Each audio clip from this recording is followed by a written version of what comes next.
Seja bem-vindo ao Draw My Life sobre doenças mitocondriais, com foco na doença de Alzheimer. Nesse vídeo, veremos o ser desde sua menor unidade, a célula, até o ser humano com Alzheimer, que é o nosso objeto de estudo. Como ocorre? Qual a importância desse conhecimento para o profissional empoderado da enfermagem? Vamos iniciar a nossa jornada agora e, para isso, precisaremos voltar um pouco no tempo. As primeiras células procarióticas, heterotróficas e anaeróbicas surgiram na Terra há 3,5 bilhões de anos, e o oxigênio apareceu na atmosfera por conta das atividades fotossintéticas das células autotróficas. Todos os organismos vivos são constituídos por uma ou mais células. Alguns organismos podem ser unicelulares, que são constituídos por uma única célula que realiza todas as funções referentes à vida, e outros organismos podem ser multicelulares, compostos por mais de uma célula que possuem funções diferentes.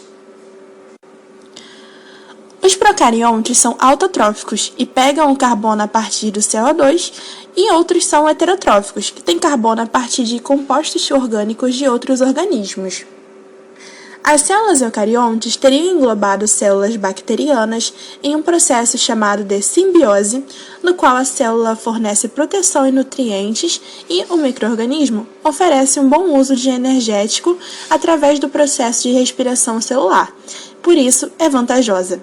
As mitocôndrias e cloroplastos são organelas derivadas desta associação. As organelas são estruturas presentes em uma célula e funcionam como pequenos órgãos em seu interior. Essas estruturas variam de uma célula para outra e são essenciais para o bom funcionamento da mesma, pois a união de suas diferentes atribuições contribui para a homeostase. As organelas ficam localizadas no citoplasma, mergulhadas no citosol, e são responsáveis pela digestão de alimentos, quebra de moléculas que precisam, excreção do que não é necessário para elas e entre outras atividades. Falaremos agora um pouco das principais organelas. Vamos começar com a membrana plasmática. Ela é a organela que envolve todas as células e decide o que entra e o que sai da célula, graças à sua permeabilidade seletiva. O núcleo é encontrado nas células eucariontes e tem função de armazenar o material genético. Retículo endoplasmático liso, responsável pela síntese de lipídios, promovendo a desintoxicação celular.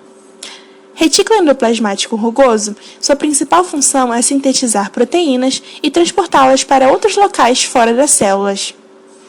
Complexo de Golgi armazena, modifica e exporta as proteínas sintetizadas no retículo endoplasmático rugoso.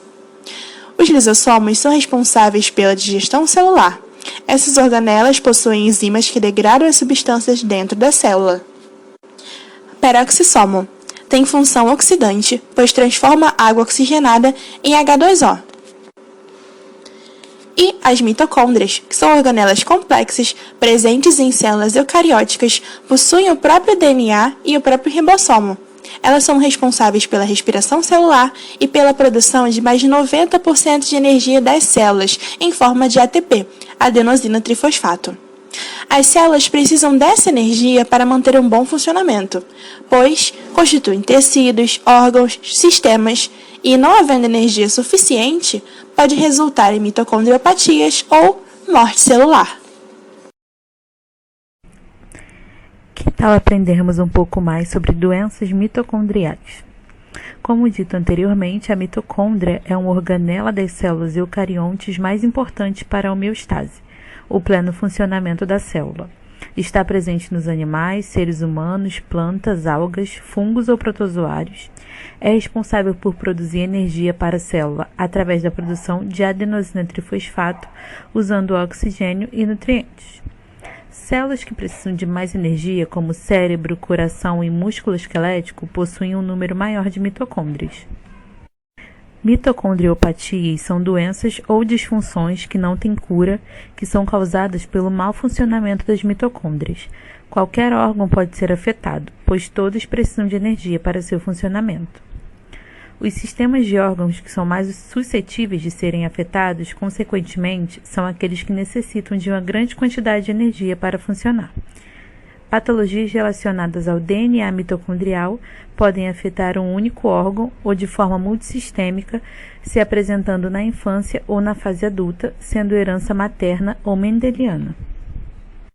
Tais alterações podem resultar em diversas disfunções, como diabetes mellitus, surdez, miopatias, glaucoma, Light, Kearns-Sayre, encefalomiopatia mitocondrial, AVC, Alzheimer, Huntington, Parkinson, entre outros.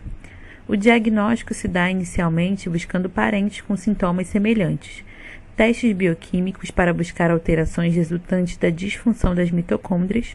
Alguns testes incluem biópsias musculares e de fígado, e testes de DNA que podem examinar tanto o DNA do núcleo quanto da mitocôndria e rastrear mutações ou disfunções mitocondriais. Alzheimer.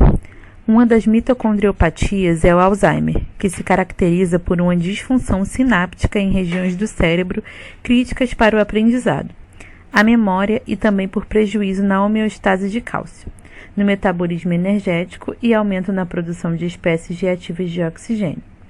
Esta condição pode ser acelerada devido ao mau funcionamento das mitocôndrias nas células dos pacientes. Através de novas pesquisas realizadas pelo Museu de Zoologia Comparada de Harvard, Lloyd Demetrius e Jane Driver, surgiu a teoria de que as mitocôndrias poderiam ser fatores centrais para o desenvolvimento do Alzheimer. De acordo com Lloyd, para explicar o aumento do Alzheimer nos idosos, voltaram as atenções para as organelas produtoras de energia, no caso as mitocôndrias. Esta descoberta não descarta os genes nucleares como fatores importantes, mas para a forma de início tardia da doença. Percebeu-se que com o fator de que o DNA mitocondrial tem uma grande mutação e as mesmas geram menos energia com a idade, levando a uma nova compreensão sobre o desenvolvimento do Alzheimer. Segundo esses estudos, conforme o ser humano sofre envelhecimento, as mitocôndrias se tornam menos eficientes, produzindo menos energia. Estas organelas produzem energia a partir de nutrientes, como a glicose, no processo de fosforilação oxidativa, e são muito eficientes. Entretanto, produzir radicais livres de oxigênio tinha um efeito colateral, podendo danificar o DNA mitocondrial e as proteínas. Mutações podem prejudicar a estrutura e a função dessa organela e levar a um déficit de energia acumulado, ocasionando em dois tipos de neurônios, os saudáveis e os comprometidos, que irão disputar nutrientes. Os neurônios prejudicados têm vantagem, visto que possuem mitocôndrias com atividade regulada positivamente. Esta competição é uma seleção natural. Em um envelhecimento normal, o organismo se adapta e não há risco de se desenvolver Alzheimer. Já em casos onde o idoso tem AVC ou depressão, ocorre uma pressão extra nos neurônios, fazendo com que alguns morram e os restantes se empenhem em compensar a produção de energia para sobreviver. Desta forma, os neurônios com deficiência usam a maior parte dos recursos do cérebro e competem com os saudáveis, iniciando assim envelhecimento patológico, levando rapidamente em direção ao Alzheimer, e os neurônios saudáveis morrem sobrecarregados pelos neurônios deficientes. E qual a importância deste conhecimento para o profissional de enfermagem? Para que as atribuições do enfermeiro sejam desempenhadas corretamente, o profissional precisa se atualizar e reciclar seus conhecimentos a respeito do cuidado ao portador de Alzheimer. Sendo assim, o enfermeiro é profissional que atua de forma direta nas atividades educacionais prestadas à comunidade, desempenhando uma função de grande importância na sociedade, com o intuito de prover e promover o empoderamento do cuidado dos usuários, buscando maneiras alternativas que possam ocasionar em atitudes que lhes proporcionem pleno estado de saúde em seu sentido mais amplo. O cuidador é aquele que serve e proporciona ao outro a sensação de conforto e bem-estar, sendo sensível para perceber a dor e as suas respectivas limitações, devido ao paciente apresentar um alto grau de dependência ou limitação. O enfermeiro é indispensável no suporte aos cuidados de idosos com doença de Alzheimer, pois visa o cuidado ao indivíduo e sua família, precisando então estar apto para orientar e lidar com as adversidades que surgem frente ao cuidado. As principais dúvidas a respeito da doença, assim como as principais características evolutivas e também como lidar com o tratamento. assim como qual a necessidade dos medicamentos administrados e ainda como criar os hábitos rotineiros de higiene e alimentação, orientando a melhor forma de superar as modificações funcionais causadas pela doença e os impactos gerados no núcleo familiar. Além disso, no estágio avançado da doença, a assistência de enfermagem torna-se mais complexa devido ao somatória progressiva de limitações físicas e alterações emocionais, incluindo o comprometimento de sua identidade. A enfermagem deve sempre estar pronta para atuar em conjunto com o paciente e família, sendo o enfermeiro o profissional de saúde que forma um elo entre os mesmos, a fim de promover uma melhor qualidade de vida para o paciente. Com isso, damos fim à nossa jornada, nós ficamos por aqui e até a próxima.